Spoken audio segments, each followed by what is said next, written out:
Welcome to Mint. I'm Ruchira Singh. In today's episode of From the Newsroom, we have with us Utpal Bhaskar. Welcome to the show, Utpal. Thank you. Today we take a look at the concept of price pooling, which is a policy currently being worked upon by the government, and what it might mean for some companies. So Utpal, can you explain this concept to us to begin with?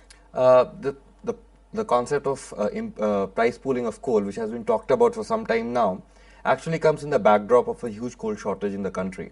Now, the way that it would work is there would be certain projects which have been identified or which will be identified by Central Electricity Authority, which is India's apex power sector planning body, and these will be coastal projects.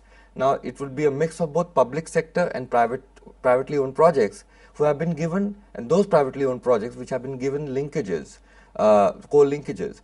So what would happen is that amount of coal that is imported in the country, the price of that coal would be pooled with the domestic price of the coal. Today the difference would be somewhere around 90 to 100 rupee, and that the difference will be shared by all power projects in the country. That's exactly a plan that has been worked upon, but it's left to be seen how this entire thing works out later on. Right. So why are some companies being kept out of the ambit of this plan, and what is the government going to say to them? In fact, the entire rationale that has been worked out is that only those coastal projects which were assured fuel supply. So when you look at the projects which have been given fuel supply or assured fuel supply are the only ones which will be given this imported coal.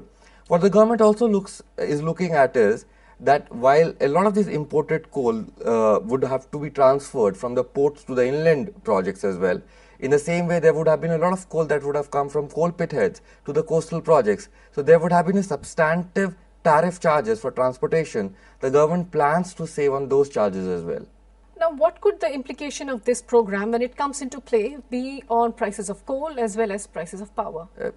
It's going to obviously increase the tariffs. By a very rough calculation says that with this pooling coming into effect, the per unit charge of power in this country would go up by around 13 to 15 paise per unit. Thank you very much, Utpal, for those insights. Thank you. So like we saw, this particular policy is going to have a bearing on the prices of electricity. However, it's still being drafted. We need to watch how this thing pans out in the next few weeks and months. That's all we have in today's episode of From the Newsroom.